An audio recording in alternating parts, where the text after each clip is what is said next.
Now turning now to the UK economy, sterling fell to its lowest level against the dollar in 2 weeks early today before recovering some losses.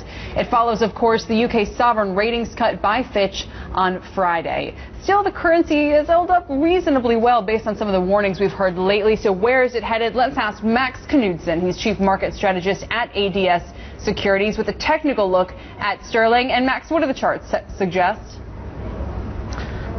Evening, Kelly from Abu Dhabi. Well, I think this week my forecast is cautiously bearish in cable, and I've sent you a couple of charts, and there's 2 points that I want to make about that.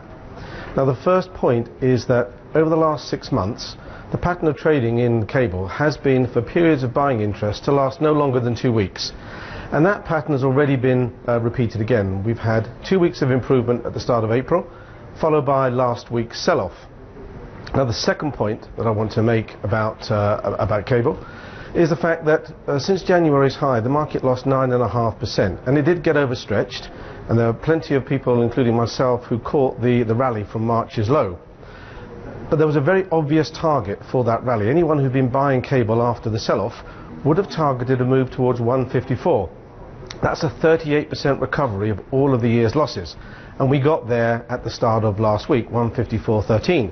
So last week's selling was also the result, I think, of a lot of profit taking. I recommended to clients to take profits as well.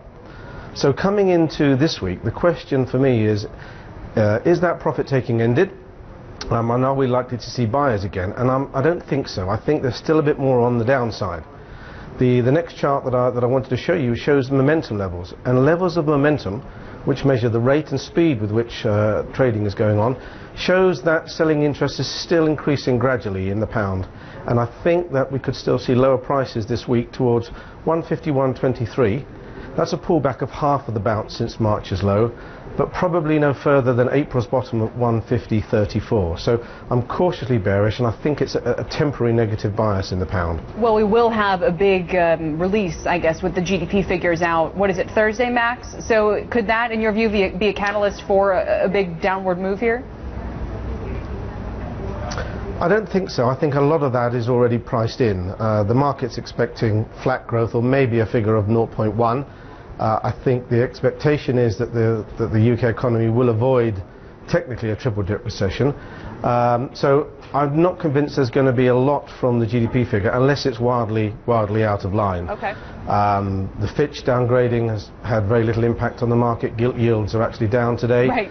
So I think that sentiment, the negative sentiment that we've got in the pound at the moment, could probably just continue to see the market drift lower.